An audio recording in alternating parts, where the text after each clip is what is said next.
দিন যতই গড়াচ্ছে বাংলাদেশ ভারত সীমান্ত যেন আরও বেশি উত্তপ্ত হচ্ছে।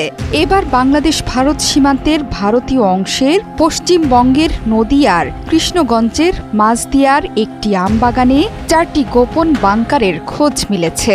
এই বাংকারগুলো পাওয়ার দাবি করেছে ভারতের সীমান্তরক্ষী বাহিনী বিএসএফ। বাংকারগুলো উদ্ধারের পর সেখানে কি হতো তা নিয়ে উঠেছে প্রশ্ন।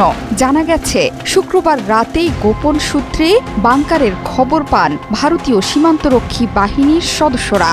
রাতেই আমবাগানে তল্লাশি অভিযান শুরু করে তারা। খোঁজাখুঁজির পর মাটির নিচে প্রথমে 3টি বাংকারের সন্ধান পায় তারা। যদিও প্রাথমিকভাবে সেখান থেকে অস্ত্র গোলাবারুদ নয়, বিপুল পরিমাণ নিষিদ্ধ ফেনসিডিল উদ্ধার হয়েছে। হ্যাঁ, আমি আজকে নিজেও গিয়েছিলাম, গিয়ে দেখলাম সত্যি আজকে আর একটা বাম্পার পাওয়া গিয়েছে, উদ্ধার করেছে বিএসএফ। এতদিন ধরে এই যে বাংকারগুলো করছে, এগুলো আমাদের প্রশাসনের লোকজন কেন টের পায়নি সেটা আমি বুঝতে পারছি না। আমবাগানের মাটির নিচে আরও বাংকার পাওয়া যেতে পারে বলে মনে করছে বিএসএফ। বাংকারের সন্ধানে সেখানে তল্লাশি অভিযান চালায় তারা।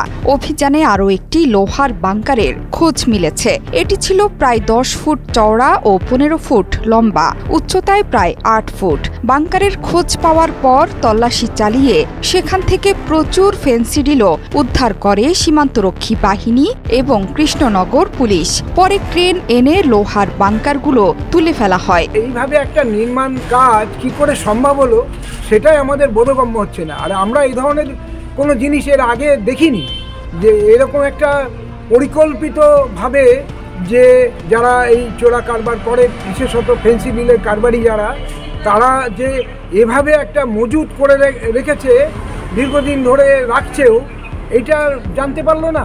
ধারণা করা হচ্ছে বাংকারগুলো থেকে প্রায় 1,40,58,000 রুপির ফেনসিডিল উদ্ধার করা হয়েছে। বাংকার কাণ্ডে উদ্বিগ্ন স্থানীয়রা। তারা বলছেন বাংকারগুলোর খোঁজ এতদিন কেন পেল না প্রশাসন। শুধু তাই নয়, স্থানীয় পঞ্চায়েতের ভূমিকা নিয়েও সন্দিহান তারা। আন্তর্জাতিক সীমান্তের সামনে এই ধরনের কর্মকাণ্ড ভবিষ্যতে ভয়ঙ্কর পরিস্থিতি সৃষ্টি করতে পারে বলেও শঙ্কিত তারা। স্থানীয় পঞ্চায়েতের ভূমিকাটাও বা কিরকম আছে সেটাও আমার মনে সন্দেহ যাচ্ছে। স্থানীয় লোকজনও এই বিষয়টা সম্পর্কে এখন একটু সন্দিহান হয়েছে। তবে সকলের মধ্যেই একটা উদ্বেগ কাজ করছে যে এই ধরনের ঘটনা যদি সীমান্ত এলাকায় ঘটে চলে তাহলে আগামী দিনে তো একটা ভয়ঙ্কর পরিস্থিতির মুখোমুখি আমরা হব। এই ঘটনার তদন্ত শুরু করেছে বিএসএফ ও কেন্দ্রীয় গোয়েন্দারা। এই বাংকার কি শুধু পাচারের কাজেই ব্যবহার হতো নাকি অন্য কোনো কাজে হতো সেটি নিয়ে চলছে তদন্ত।